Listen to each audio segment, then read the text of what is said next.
When McCarthy was confirmed as the starting quarterback for the Vikings, the impact was immediate, but not for the reason many imagined. It's not just about changing who throws the ball, but rethinking how the entire offense operates. Jefferson and Addison remain central pieces, but something has shifted in the logic behind every route and decision. McCarthy doesn't just change the execution, he redefines the rhythm. What internal adjustments are shaping this new fit? And how might this transform the team's offensive potential within the first few weeks? There's more happening behind the scenes than the numbers reveal. Stay tuned because I'm going to show you how this aerial attack could become one of the most dangerous in the NFL with McCarthy at the helm. The rise of McCarthy as the starting quarterback for the Minnesota Vikings represents more than just a simple quarterback change. It is a complete recalibration of the offensive ecosystem where every route, every play concept, and every matchup must be rethought to accommodate the distinct profile that the young signal caller with an impressive 72% completion rate at Michigan brings to Minnesota. What makes this transition particularly intriguing is how McCarthy's technical signature, a combination of accelerated mental processing with efficient decision-making, reflected in his 22 touchdowns against only 4 interceptions, 2,991 yards in 15 games during his final college season at Michigan. In 2023, could enhance perhaps the most versatile group of receivers in the NFL conference this year of 2025. When we observe Justin Jefferson operating in open space, creating over 3 yards of separation per route run, we see a receiver capable of turning intermediate routes into explosive opportunities precisely when the quarterback is able to place the ball at the ideal spot moments after identifying the coverage. This synchrony represents the backbone of the system that O'Connell meticulously built, generating nearly 275 yards per game in the aerial attack in the previous season. The ability of Jefferson to create separation not only with raw speed, completing 40 yards in 4.43 seconds, but with technical nuances and route breaks, generates throwing windows that appear and disappear in fractions of a second, exactly the kind of opportunity that McCarthy's quick reading, processing defenses in just over 2 seconds, is equipped to exploit. In his games against Ohio State and Penn State, we saw McCarthy consistently identify and attack these momentary windows, especially in the middle of the field, completing nearly 80% of his intermediate passes between 10 to 19 yards, which suggests a natural compatibility with Jefferson's route profile. This compatibility extends in layers when we incorporate Jordan Addison into the equation. Where Jefferson dominates with technical precision and explosiveness after the catch, generating over 7 yards after each reception, Addison presents a complementary profile with his ability to attack vertical seams and exploit deep coverages, with an impressive average of nearly 20 yards per reception in these concepts. This diversification of threats creates a tactical dilemma for defenses. Concentrating resources to contain Jefferson in the middle of the field inevitably exposes vulnerabilities that Addison can exploit vertically, especially when McCarthy demonstrates comfort in progressions that require patience to allow longer routes to develop, as evidenced by his excellent efficiency in passes over 20 yards during his final college season. What makes this trio particularly potent is how each piece directly responds to the characteristics of the others. McCarthy's ability to manipulate defenses with his eyes and body positioning,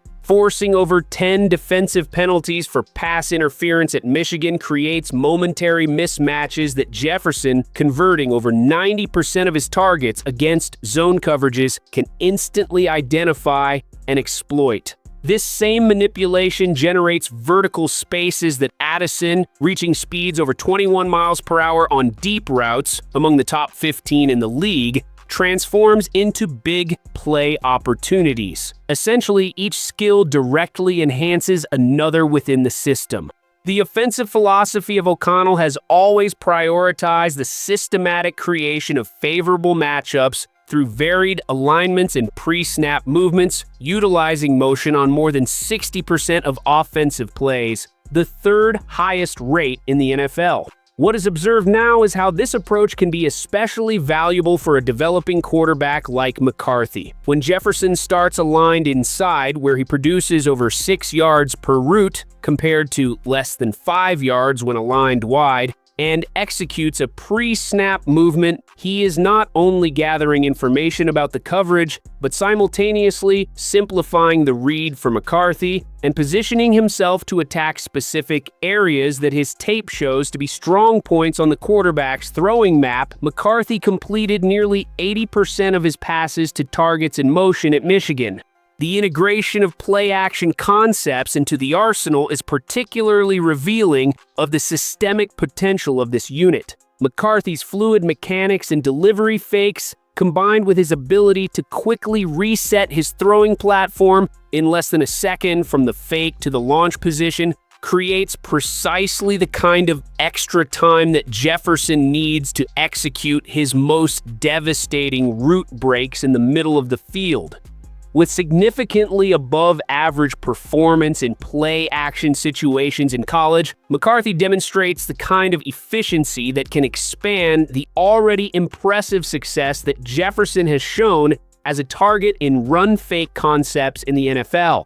In third-down situations, a defining moment for young quarterbacks, it is observed how this system can be particularly valuable for McCarthy. Jefferson's ability to convert over 75% of his targets on medium-range third downs provides a reliable first option, while Addison's skill in gaining vertical ground against man-to-man coverage offers an escape valve when defenses attempt to congest primary targets. This tactical complementarity creates an environment where McCarthy can progress through his reads with confidence, knowing that the game design maximizes the likelihood of a receiver winning at some crucial level for a quarterback who converted nearly 70% of third downs faced during his final college season.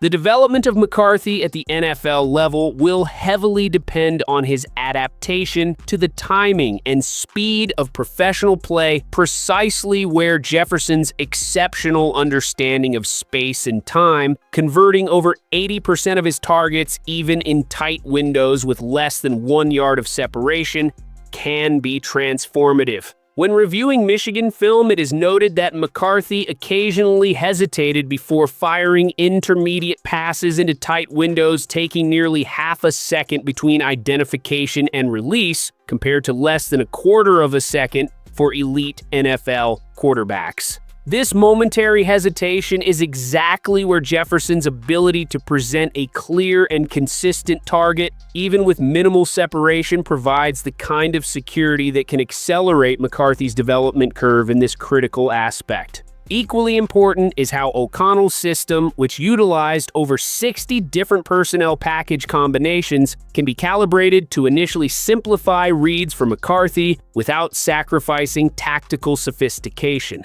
By using route combinations that present clear options based on specific coverages, high-low reads against zone, option routes against man coverage, the offense can allow McCarthy to execute decisively while gradually introducing additional complexities. Jefferson, in particular, with his success on nearly 90% of option routes, represents an ideal partner for a developing quarterback. This systematic approach to McCarthy's development should yield especially evident results in the vertical attack. At Michigan, flashes of excellent touch and accuracy on deep passes were observed, particularly when working with established timing, completing nearly 48% of his passes over 20 yards, significantly above the national average of 38%.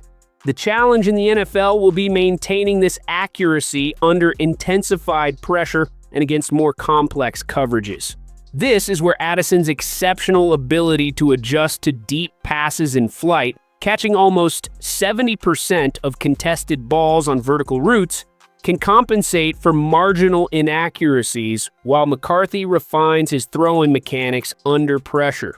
The true sophistication of the Vikings' aerial attack in 2025, in my opinion, will probably be less about the variety of concepts implemented and more about the detailed execution of a core set of plays with multiple variations. In 2023, the Vikings used only 16 different passing concepts, but with 47 distinct variations, generating one of the most efficient attacks per play in the league. For McCarthy, this means completely mastering a package of concepts that can be executed against any defense, rather than memorizing an excessively large playbook. Jefferson and Addison, with their complementary profiles producing nearly 3 yards per route run when combined, allow even a relatively concise set of concepts to produce answers for practically any defensive situation. The work on third down will reveal much about McCarthy's maturation as an information processor. His excellent performance on third downs in his final year at Michigan suggests a solid foundation, but the NFL will present significantly more complex challenges. His ability to identify pre-snap pressures and make appropriate adjustments will be directly amplified by Jefferson's situational intelligence, who converted 42 of 49 targets on third down for a first down during the 2023 season. This cognitive synergy, where receiver and quarterback simultaneously identify and exploit the same vulnerability, can transform McCarthy from a system operator into a true defense manipulator. When we evaluate this unit through a predictive scouting lens, what emerges is a starting quarterback with clear indicators of growth, but whose development curve will be significantly accelerated by the tactical environment around him. McCarthy demonstrates the critical fundamentals: quick processing, less than 3 seconds from snap to release, consistent mechanics, over 85% of passes with ideal rotation, functional athleticism, completing 40 yards in 4.57 seconds, that form the foundation for an effective NFL starter. What raises his potential ceiling, however, is how these qualities align directly with the strengths of the Vikings' offensive system and the specific skills of their primary targets. In the red zone area, where young quarterbacks often struggle with compressed throwing windows and accelerated decisions, McCarthy converted nearly 70% of his opportunities in college. Jefferson's precise route execution, creating over 2 yards of average separation in the red zone among the top 5 in the NFL, generates space even in congested areas, while Addison's ability to gain position on fade and back shoulder routes, 7 touchdowns on 9 targets in these situations, provides reliable options for critical conversions. For McCarthy, this redundancy of viable options simplifies the decision-making process in high-pressure moments, allowing him to trust his initial read without second-guessing. The true systemic differential of the Vikings, however, is how O'Connell consistently designs concepts that connect horizontal and vertical threats in ways that force defenses to make difficult choices. With one of the most efficient offenses in the league in play-action concepts, the Vikings already demonstrate expertise in creating these defensive dilemmas. When McCarthy executes a convincing delivery fake, safeties and linebackers respond instinctively precisely when Jefferson is cutting behind the second level of defense on a crossing route, generating nearly 10 yards per target, or when Addison is attacking the vertical seam, producing over 22 yards per reception in this concept. This synchronization of timing, space, and execution creates moments of defensive collapse that transform modest gains into explosive plays. After evaluating all the components of this unit, the projection of future possibilities for McCarthy points to consolidated starter status with potential for situational breakout,